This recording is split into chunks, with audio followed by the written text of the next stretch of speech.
At a campaign rally at his Doral Resort in South Florida this week, former President Trump made multiple references to Florida's U.S. Senator Marco Rubio, acknowledging the speculation that Rubio may be chosen as his vice presidential running mate. I think they probably think I'm going to be announcing that Marco is going to be vice president. I've been seeing it for 3 years. But Trump never revealed who his choice is for VP. Later, he outlined some of the policies he would enact if he was elected. We will close up our border, and we want people to come in, but they have to come in legally. They have to come in legally. And on day one, we will begin the largest domestic deportation operation in the history of our country. We have no choice. And on day one, we will throw out Bidenomics and replace it with a thing called MAGA-nomics. We will quickly build the greatest economy in the history of the world. I will repeal every disastrous Biden regulation, of which there are many. Cancel Crooked Joe's insane electric vehicle mandate. How stupid. And we will drill, baby, drill. We're going to drill like we never drilled before. Kimberly, you were there. What was it like? How big was it? What was your biggest takeaway from that rally in Doral? Well, it was really, really hot, so I came prepared, with a hat and one of those little electronic fans. But it was very crowded. Former President Trump does bring in really big crowds, and he's very popular in the Hispanic community down here. And one of the things that was, and I would say the biggest takeaway was that when Senator Rubio got to the stage and was speaking, he definitely got the biggest applause. And he gave us a little bit of a preview into what it might look like if he were to be selected to be Trump's running mate. Because he was up there, first of all, he was going after Vice President Harris. So that sort of gave us a sense that he was almost auditioning for the job.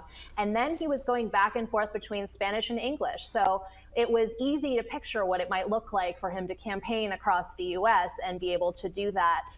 And then on top of that, then as was mentioned in this segment, Trump got on stage and he just teased Senator Rubio and the crowd all night long about his vice presidential pick, saying things like, well, Marco knows what it's like, or what do you think, Marco? And then at one point he even said that he hoped that Senator Rubio would support his policy not to tax tips. And then he said something along the lines of, but I don't know if you'll be there to vote for it, but you'll be involved. So it definitely was a big drag on Senator Rubio. If he's not picking him to be vice president, very teasing, very toying, but it was something that we were obviously all sort of watching for, even though the campaign had said, wait until closer to the convention. What do you think the biggest reason to pick Rubio is, and what's the biggest reason against picking Rubio as VP? The biggest con is that he's from the same state as Trump. He would have to move to another state, which shouldn't be too hard because he works out of Washington a lot. So he could do his main residency in the DMV area, as it's known. And then the pros for him is that he would help expand, the appeal to Hispanic voters, where Trump has already made a lot of inroads. And he's very strong on foreign policy, which could give him an edge in a time, when there's war in the Middle East and in Russia. And so that gives him an edge to talk fluently about those issues at a time where the public is very worried and, sort of watching everything going on. So those are the plus signs. But, let's not forget they ran against each other in 2016, and Democrats are not likely to let them forget it. There were some pretty harsh words back then. Brittany, when the president or the former president says we're going to do the largest deportations, we're going to drill, baby, drill, we're going to reverse the Biden economic policies, what's your take on that? So to me, as a young conservative, as a Republican, those are all things that I'm looking for. Those are things that I would like to happen. I have a young child and I'm having another one, and things are expensive in today's world, and we are just seeing them get more and more expensive. I just graduated from law school. I have student loans with interest rates that are through the roof.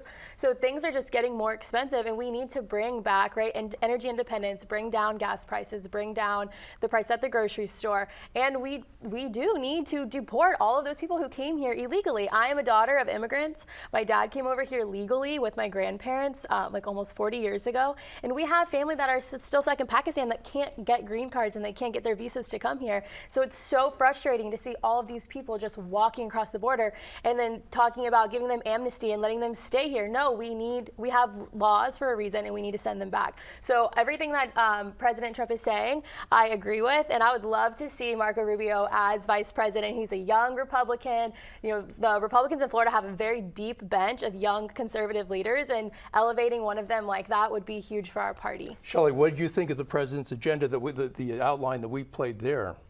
Well, you know, I know Brittany was there, or Kimberly was there, but half of his speech was a challenge to President Biden to play golf against him at Augusta. And so he said he would make a special call to allow Kamala to come too. I mean, it was incredibly disrespectful to the moment, really, when you think about it. The teasing of Rubio, it's unserious. He's a clown. And I think that's the main takeaway from all of his speeches. He's a performer. He is not a serious person, and he has never been capable of governing. And I'm frankly more worried about the people that he put around him and wants to continue to put around him, the authors of Project 2025, Which for we're example. Gonna get to in a second, yeah. I'm more concerned about them than I am about him. He's a clown. Well, Wendy, it used to be that both Democratic and Republican politicians in the state of Florida would be against expanded drilling, especially in the Gulf of Mexico, given the problems that we've had with oil drilling in the Gulf of Mexico. The former president says we're going to drill, baby, drill. What's your take on that? Well, again, exactly as you said, are we going to drill, baby, drill off the coast of Pinellas County? Are we going to drill, baby, drill off the East Coast in the Atlantic? Are we going to drill in the Everglades? Where are we going to drill? The United States is already the world's largest oil producer, the world's largest energy producer, I believe. Yeah, I think that's true. We are energy independent right now. But in any case, on the vice presidential subject, pretty clearly, Donald Trump is an attention seeker. He always has been. He's been using his vice presidential choice, teasing his vice presidential choice for months to get attention. I mean, in May, Doug Burgum was the flavor of the month. Not long after that, he said he liked J.D. Vance's beard. Looks good on TV, obviously qualifies him to be vice president. The latest tea leaf reading is that it's going to be Vance, because Don Jr. gets the speaking slot immediately before whoever the pick is, and Don Jr. is good friends with Vance. But Don Jr. insiders deny that that's an accurate reading. So what Trump is doing is letting out little teases, dropping little baits for attention.